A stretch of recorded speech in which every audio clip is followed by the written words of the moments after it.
Magandang umaga po kapamilya, ako po si Father J-Boy at tayo na po at magkape at pandasal. Palagay ko, alam na natin kung ano ang bonfire, ngunit mas makikita ang kahulugan ng bonfire kapag ito ay ginagawa sa mga maliliit na pagtitipon ng mga magkakapamilya, kaibigan o grupo tulad ng mga scouts. Magtatakip silim na nang dinalaw ng isang pastor si Mang Erning, isang kasapi ng kanyang parokya na hindi na nagsisimba. Nakita niya ito sa tabing dagat at dahil nais niyang makausap ng masinsinan si Mang Erning, niyaya niya ito sa isang bonfire.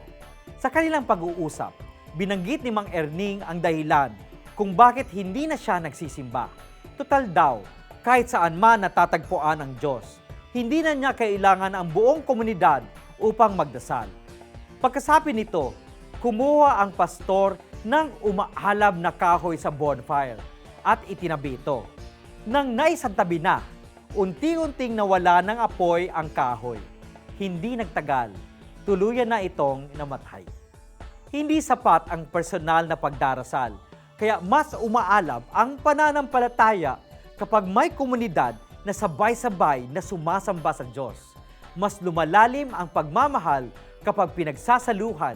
Mas tumitindi ang pagkakaibigan kapag may pinagsamahan.